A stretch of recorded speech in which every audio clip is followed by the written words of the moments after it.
लाभ और हानि प्रॉफिट लॉस से है। बहुत ही शानदार क्वेश्चन है, ठीक है। ये आपका CHSL में पूछा गया क्वेश्चन है ये, ठीक है। आपका ये CHSL में आया था, ये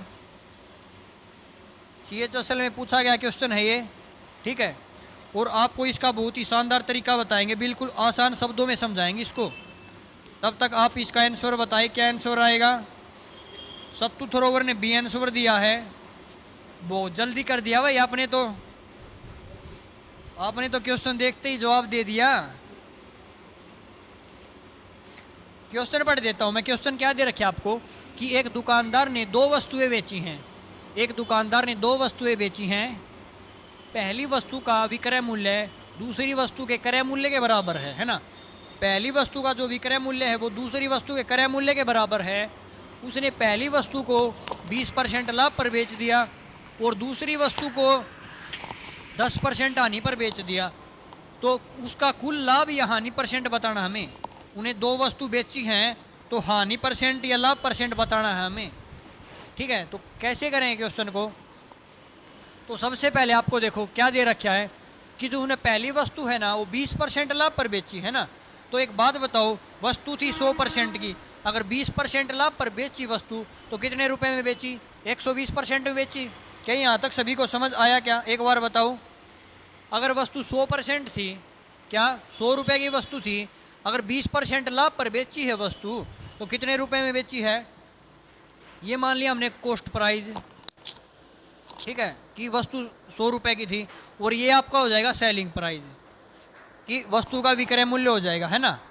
अब 100 रुपये की वस्तु थी और 20% लाभ पर बेच दिया, इसका मतलब है 120% में बेच दिया तो सेलिंग प्राइस हो जाएगा आपका 120।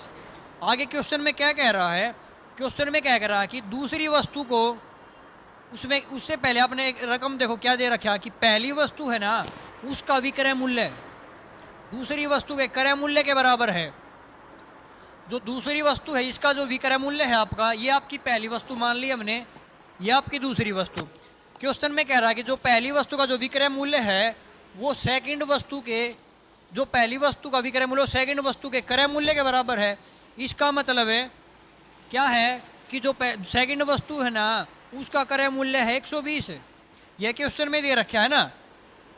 अक्षय नमस्ते सर, नमस्ते भाई। संदीप एक बार सभी वीडियो को शेयर कर दो, ठीक है भाई। संदीप ने कहा तो एक बार सभी साथी शेयर कर दो वीडियो को, है ना। कम से कम 10 तो पहुंचा दो, 10-20, ठीक है। तो अब देखो पहली वस्तु का सेकंड वस्तु का विक्रय क्रय मूल्य कितना आ जाएगा आपका 120।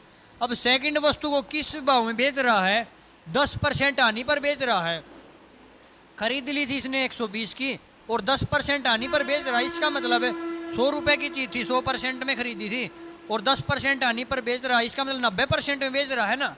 तो 120 का अगर हम 90% 10% हानि पर बेच रहा वस्तु को तो कितने रुपए में बेचेगा। इसका 10% 90% निकाल देंगे तो 90% कितना आ जाएगा आपका 108 आ जाएगा। कितना आ जाएगा 108। क्या यहाँ तक सभी को एक क्वेश्चन समझ आया क्या। अगर समझ आया है ना तो अब देखो पहली वस्तु 100 रुपये में खरीदी थी, दूसरी 120 रुपये में खरीदी थी। तो वस्तु दोनों कितने रुपए में खरीदी, ये वस्तु दोनों 220 रुपये में खरीदी। 220 रुपये में इन्होंने कॉस्ट प्राइस वस्तु का क्रय मूल्य है और बेच कितने रुपए में दिया, 120 रुपये में ये बेचा, 108 में ये बेचा। इसका मतलब 228 रुपये में बेच दिया। अब तो आपका क्वेश्चन सिंपल हो गया ना। अक्षय सर चाय पी लो सर। अच्छा आप पी लो भाई, ठीक है, वही हमारी चाय है। आप टाइम पर आ जाया करो 3 बजे, ठीक है। अब क्वेश्चन में कह रहा है कि वस्तु का हमारा क्रय मूल्य आ गया हमारा और ये आपका सेलिंग प्राइस भी क्रय मूल्य आ गया। अब तो बिल्कुल सिंपल क्वेश्चन हो गया है। अब देखो 220 रुपये की वस्तु खरीदी थी और 228 रुपये में बेच दिया। इसका मतलब 8 रुपये का लाभ कमाया है। हमें क्या बताएंगे, लाभ परसेंट बताएंगे अब, क्योंकि इसने लाभ कमाया है। लाभ परसेंट क्या होता है, कितने रुपए का लाभ कमाया, 8 का लाभ कमाया है।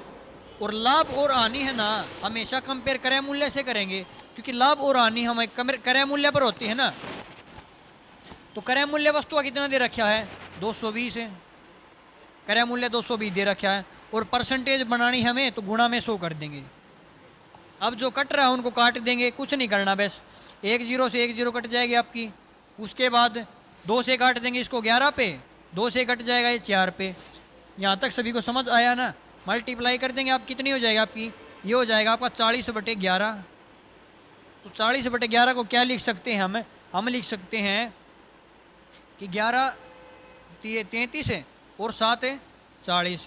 तो आपका 3 सही 7/11% आपका लाभ आ जाएगा। आपको देखो 3 सही 7/11% लाभ, जो कि ऑप्शन नंबर बी में दिया है ना।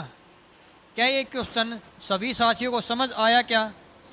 अक्षय ने भी आंसर दे दिया भाई, अक्षय ने स्टार्ट कर दिया आंसर देने अब, है ना जी? मजेदार सवाल था, है ना? आप अगर डेली आओगे ना क्लास में तो आपको ऐसे ही मजेदार क्वेश्चन मिलेंगे, ठीक है? लेकिन उसके लिए आपको डेली आना पड़ेगा 3 बजे बिंटू सर मैथ यूट्यूब चैनल पर, ठीक है ना सर?